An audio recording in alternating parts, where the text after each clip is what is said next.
মেট্রোপলিটানোতে কান ফাটানো কোলাহল, দর্শকদের একের পর এক অবজ্ঞাসূচক শীষ, আর দর্শক সারি থেকে ওকে চলে যেতে বলো স্লোগান। অ্যাটলেটিকো মাদ্রিদের জার্সিতে আলভারেজ যেন এক অচেনা নরকের মুখোমুখি আজ। 67 মিনিটে মাঠে নামার পর থেকেই যার পায়ের তলায় যেন মাটি সরে যাচ্ছিল। ম্যাচ শেষে টিমমেটদের সঙ্গে গ্যালারিতে হাততালি দিতে যাওয়ার সুযোগটুকুও তার হয়নি।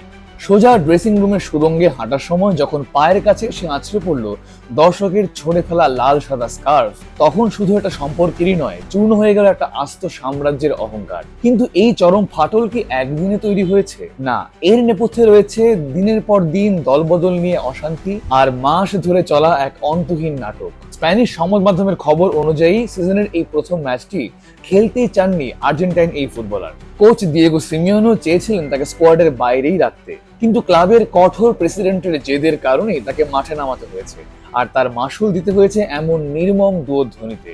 ম্যাচ শেষে কোচ সিমিওনে অবশ্য সাফ জানিয়ে দিয়েছেন আলভারেজকে সোজা ড্রেসিং রুমে যাওয়ার নির্দেশটা ক্লাব থেকেই দেওয়া হয়েছিল। গোলকিপার ইয়ান অবলাকও স্বীকার করেছিলেন এই পরিস্থিতি কারোর জন্যই স্বস্তিকর ছিল না। তাহলে প্রশ্ন হলো, যে খেলোয়াড় খেলতে চাইছেন না, থাকতে চাইছেন না, তাকে আটকে রেখে জোর করে খেলিয়ে আদতে কি কোনো লাভ আছে অ্যাটলেটিকো মাদ্রিদের? আর যদি শেষ পর্যন্ত ঠিকানা বদলাতেই হয়, তাহলে ঠিক কোথায় যাচ্ছেন এই 26 বছর বয়সী ফরওয়ার্ড? আলভারেজের প্রথম এবং পরম আকাঙ্ক্ষিত গন্তব্য তো একটাই, বার্সেলোনা। ক্যাম্প নূর বল পজিশন ভিত্তিক ট্যাকটিক্সে তিনি এক নিখুঁত ফিট, কিন্তু মুশকিল দুটো।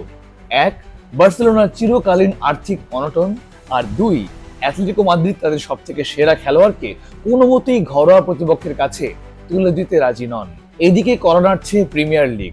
বার্সেলোনার সঙ্গে আলভারেজের বনিবনা না হলে আলভারেজের দ্বিতীয় গন্তব্য হতে পারে আর্সেনাল। মিকেল আর্তেতার হাই প্রেসিং ট্যাকটিক্সে তিনি হতে পারেন এক তুরুপের তাস। ম্যান সিটিতে খেলার সুবাদে প্রিমিয়ার লিগের আবহাওয়া তো তার নখদর্পণে। আলভারেজ নিজেও তো রাগ ঢাক না রেখে জানিয়ে দিয়েছেন, সবার ভালোর জন্যই আমার ট্রান্সফার হওয়াটা জরুরি, কারণ আমি আমার স্বপ্নটা পূরণ করতে চাই। অ্যাটলেটিকোর সঙ্গে আলভারেজের এই সম্পর্কের সুতো তবে কি চিরতরেই ছিঁড়ে গেল, নাকি দল বদলের বাজারে শেষ মুহূর্তে কোনো অবিশ্বাস্য মোচড় অপেক্ষা করছে? উত্তরটা পাওয়ার জন্য অপেক্ষা করা ছাড়া আমাদের আর কোনো রাস্তা নেই।